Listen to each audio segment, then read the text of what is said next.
எந்த சூழ்நிலையும் அவர் அன்பினின்று என்னை பிரிக்காது காத்து கொள்வார். என்னை நம்பியவர் தந்த பொறுப்பதனை அவர் வரும் வரை காத்து கொள்வேன். ஆனந்தமே பரமானந்தமே, இது மாபெரும் பாக்கியமே.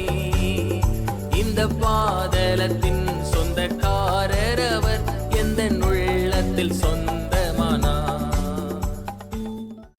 ஆண்டவராகிய இயேசு கிறிஸ்துவின் பரிசுத்த நாமத்தில் உங்களை அன்புடன் வாழ்த்துகிறோம்.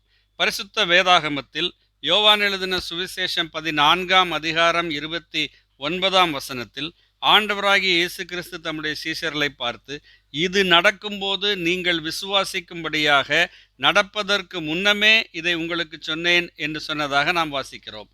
ஆம், ஆண்டவராகிய இயேசு கிறிஸ்து தம்முடைய மரணத்தை குறித்து தம்முடைய சீஷரிடத்திலே பலமுறை கூறியிருந்தார். மார்க் எழுதின சுவிசேஷம் 10ஆம் அதிகாரம் 33-34 வசனங்களிலே நாம் இவ்வாறு வாசிக்கிறோம். இதோ எருசலேமுக்கு போகிறோம், அங்கே மனுஷகுமாரன் பிரதான ஆசாரியரிடத்திலும் வேதபாரகரிடத்திலும் ஒப்பு கொடுக்கப்படுவார். அவர்கள் அவரை மரண ஆக்கினைக்குள்ளாக தீர்த்து புற தேசத்தாரிடத்தில் ஒப்பு கொடுப்பார்கள்.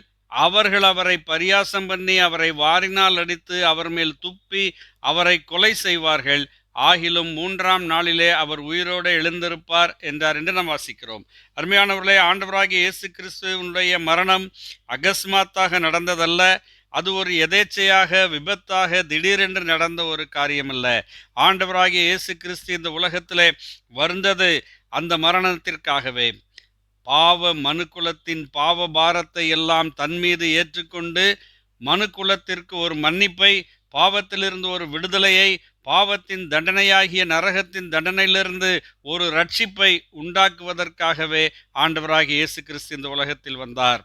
அப்போஸ்தலர் நடபடிகளிலே பேதுரு அந்த யூத ஜனங்களை பார்த்து செய்த முதலாவது பிரசங்கத்திலே அப்போஸ்தலர் 2ஆம் அதிகாரம் 23ஆம் வசனத்திலே அவர் தெளிவாக கூறினார், அப்படி இருந்தும் தேவன் நிர்ணயித்திருந்த ஆலோசனையின்படியேயும் அவருடைய முன்னறிவின்படியேயும் ஒப்பு கொடுக்கப்பட்ட அந்த இயேசுவை நீங்கள் பிடித்து அக்கிரமக்காரருடைய கைகளினாலே சிலுவையில் ஆணி அடித்து கொலை செய்தீர்கள்.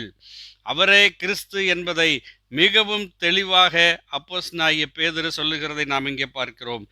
ஆனாலும் இன்றைக்கு அநேகர் நினைக்கிறதுண்டு, அவர் தெய்வமானால் அவர் ஏன் தப்பித்திருக்க கூடாது, தன்னைத்தானே அவரால் காப்பாற்றிக் கொள்ள முடியாதா என்றெல்லாம் கேட்கிறதுண்டு. அருமையானவர்களே, ஆண்டவராகிய இயேசு கிறிஸ்து தம்மை பலியாக ஒப்பு கொடுப்பதற்காகவே இந்த உலகத்தில் வந்தார். பாவ பரிகார பலியாக ஒப்பு கொடுக்கப்படுவதற்காக பாவம் இல்லாதவராக பரிசுத்தராக கன்னியின் வயிற்றிலே தோன்றினார். 33.5 வருஷம் இந்த உலகத்திலே பாவம் இல்லாதவராக ஜீவித்து காண்பித்தார். தாம் தேவனுடைய குமாரன் என்பதை அற்புதங்களினாலும் அடையாளங்களினாலும் நிரூபித்து காண்பித்தார். காற்றையும் கடலையும் அதட்டினார், அது கீழ்ப்படிந்தது. மரித்து போனவர்களை உயிரோடு எழுப்பினார். சகல பிணியாளிகளுக்கும் சொஸ்தமாக்கினார், சுகத்தை கொடுத்தார். அந்த அருமையான இயேசு கிறிஸ்து நமக்காக சிலுவையிலே தம்மைத்தாமே பலியாக ஒப்பு கொடுத்தார். காரணம் என்ன? வேதம் சொல்லுகிறது, அவருடைய நாமத்தின் மேல் விசுவாசம் உள்ளவர்களாய் அவரை ஏற்றுக்கொள்ளுகிறவர்கள் எத்தனை பேர்களோ அத்தனை பேர்களும் தேவனுடைய பிள்ளைகளாகும்படி அவர்களுக்கு அதிகாரம் கொடுத்தார். சத்துருவாகிய சாத்தானின் அடிமைத்தனத்திலிருந்து, பாவத்தின் அடிமைத்தனத்திலிருந்து விடுதலையாக்கப்பட்டு ஜீவனுள்ள தேவனுடைய பிள்ளைகளாய் மாற்றப்படும்படியாக ஆண்டவராகிய இயேசு கிறிஸ்து கல்வாரி சிலுவையிலே தம்மைத்தாமே பலியாக ஒப்பு கொடுத்தார்.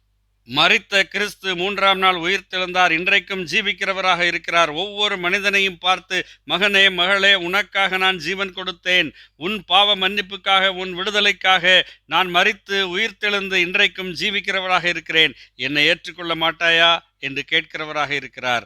தான் பாவி என்பதை உணர்ந்து பாவ வழிகளிலிருந்து மனம் திரும்பி இந்த ஆண்டவராகிய இயேசு கிறிஸ்துவின் மூலமாய் நமக்கு மன்னிப்பு உண்டு என்று விசுவாசித்து ஏற்றுக்கொள்ளுகிற யாவருக்கும் பாவ மன்னிப்பு உண்டு, சமாதானம் உண்டு, நித்திய ஜீவன் உண்டு.